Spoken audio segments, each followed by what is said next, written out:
The recent protests in Iran are not just political slogans, but a revolution created by the price of bread. The protests against economic hardship that began in Tehran on December 28, 2025, spread nationwide and soon escalated into demands for the overthrow of the regime. During 2025, the Consumer Price Index rose by 52.6% compared to the previous year, and food prices plummeted into a 57.9% spike. This was not a simple monthly fluctuation but an annual inflation rate, dealing a direct blow to the people's lives and driving even the bazaar merchants, the regime's traditional supporters, onto the streets. These protests were a cry for survival even before they were a call for regime change. Economic suffering soon led to dissatisfaction with the regime. The Iranian rial has lost 1/44 of its value against the dollar over the past decade. $1 was about 32,000 rial in 2015, but it soared to 1,400,000 rial by late 2025 and 1,450,000 rial in early January 2026. Approximately 70% of its value has evaporated in the last 3 years alone. This collapse of the exchange rate effectively destroyed national savings and purchasing power, leading the youth to chant Khamenei out in disgust at the rigidity and corruption of the theocracy.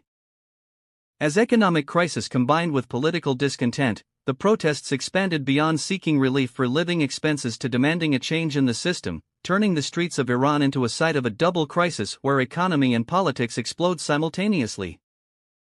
In the midst of this, some groups are calling for the return of the past dynasty. Crown Prince Reza Pahlavi has lived near Washington, D.C. since the 1979 revolution, continuing a movement for democratization. He does not call himself king, instead insisting that the form of government should be decided through a national referendum, and delivers messages to the Iranian people via satellite TV and social media. While his voice has become a symbolic slogan within the protests, it lacks the power to become a realistic alternative. In fact, a recent public opinion poll shows that views on Pahlavi are split into thirds: support, opposition, and undecided. Although some protesters shout for the return of the king, this is interpreted more as a reaction against the theocracy than a genuine yearning for a return to monarchy. Pahlavi has emerged as a symbolic figure abroad, but his internal base within Iran is weak, and memories of the past dynasty's autocracy and dependence on the West remain negative. Above all, what the people want is not the restoration of the monarchy, but economic stability and the improvement of their lives. Ultimately, the essence of the Iranian protests is inflation and the collapse of the exchange rate. While the return of the Pahlavi dynasty may be an interesting political discourse, its realistic possibility is slim.